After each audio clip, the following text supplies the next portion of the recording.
Welcome sir, welcome. काय झालं sir? नाही बघत होतो चेहरा थोडी तरी लाज शिल्लक आहे का?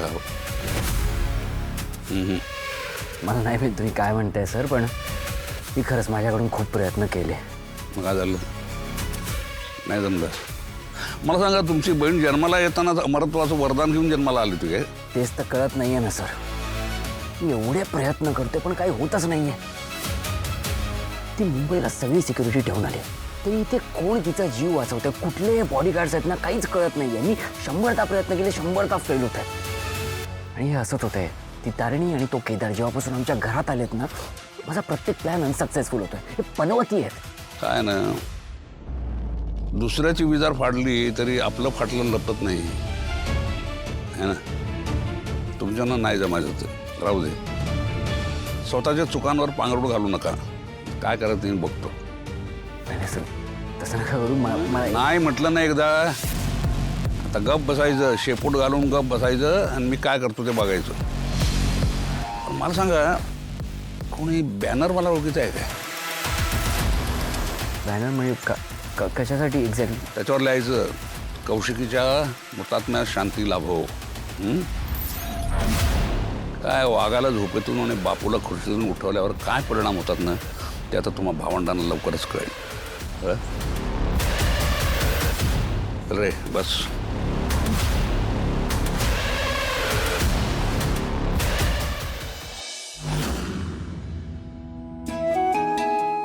बरं गुरुजी, सगळी सामग्री नीट आहे ना?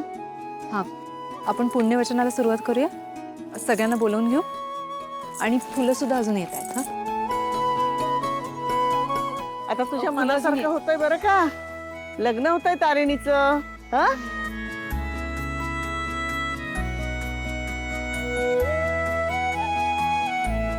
तुम्ही पूजा मांडून घ्या, मी पुण्यवचनासाठी बोलवते सगळ्यांना. हां, सुमी आजी, काय सुंदर दिसताय हो. तुम्ही सुद्धा फार सुंदर दिसता. बरं, तारिणी तयार आहे ना? आहे पण काय?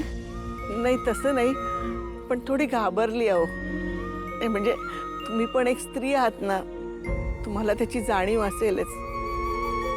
म्हणजे लग्नाच्या आधी मुलीच्या मनात काय भावना असतात हे तुम्हाला वेगळं सांगायला नको. सुमी आजी, तुम्ही अजिबात काळजी करू नका. आपण आहोत ना सगळे तिला सांभाळून घ्यायला. बरं, आपण पूजेला सुरुवात करतोय. तुम्ही तारिणीला बोलवून आणता प्लीज.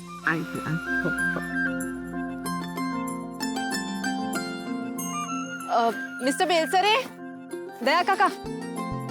काय ग बाळा? बरं, सगळी तयारी झालेली आहे. आपण पुण्यवचनाला सुरुवात करूया. तुम्ही सगळ्यांना बोलवून घेता का? हो घेतो. आलो मी. बर, दया काका, पद्मिनी काकू,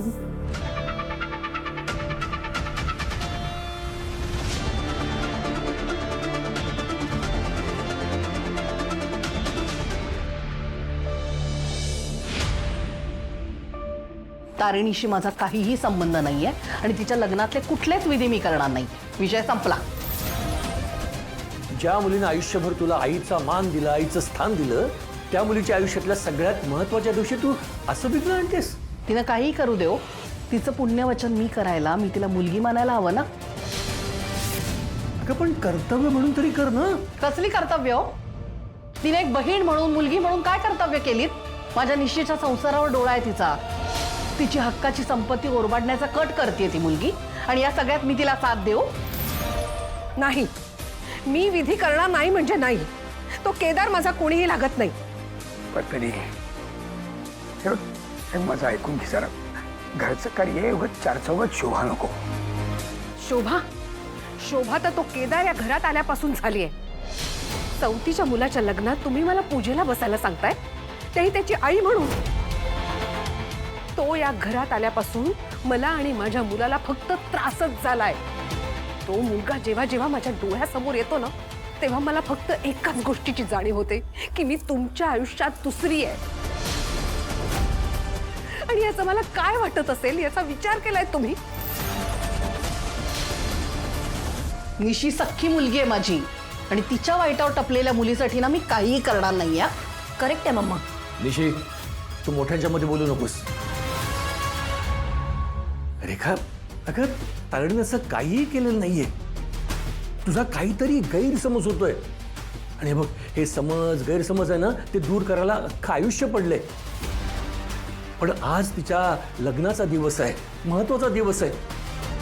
मी हात जोडतो तुझ्यासमोर, पण तिच्या लग्नात असं विघ्न आणू नकोस. माधवा, कुणासमोर हात जोडायची काही गरज नाहीये.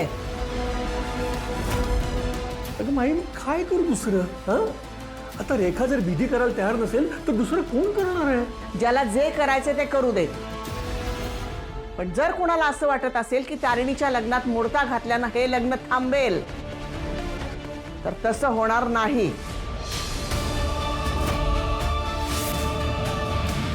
हे बघ, मी तुझा राग समजू शकतो पद्मिनी, पण या सगळ्यामध्ये जर चूक कोणाची असेल ना तर ती माझी आहे. त्याची शिक्षा तू केदारला आणि अख्ख्या खांडेकर कुटुंबाला द्यायची काही गरज नाही. आजपर्यंत मी तुझ्यासाठी काहीतरी योग्य केलं असेल तर माझ्यासाठी, प्लीज माझ्यासाठी पूजेला बस. निदान खांडेकरांच्या इभ्रतीसाठी तरी. नाही, मी पूजेला बसणार नाही. मी तुमचं ऐकणार नाही. तुला ऐकावं लागेल मम्मा. तारिणीचं चांगलं होताना ज्यांच्या पोटात दुखतंय ना, त्यांनी तिच्या लग्नाचे विधी न केलेलेच बरे. आई, अगं असं कसं बोलतेस तू? अगदी बरोबर बोलते माधवा. हे बघ, तारिणीनं आजवर कुणाचं काही वाईट केलं नाहीये. देव तिचंही कधी वाईट करणार नाही. रेखाला विधी करायचे नाहीयेत ना, नको करू देत. तिच्या आनंदासाठी कुणासमोर हात पसरायची काही गरज नाहीये. म्हणजे विधी नाही होणार? अरे रे, नाही, खांडेकरांनी खूप खर्च ते केलाय. माझं मी बघेन. पण आता कोणी कितीही प्रयत्न केले तरी तारिणीचं लग्न थांबणार नाही. हा सुमित्रा बेलसरेचा शब्द आहे, हे सगळ्यांनी लक्षात ठेवायचं.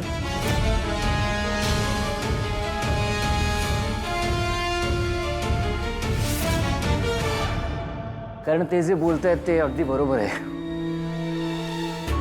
युवराज, मम्मा, तू आधी शांत हो, चिडू नकोस.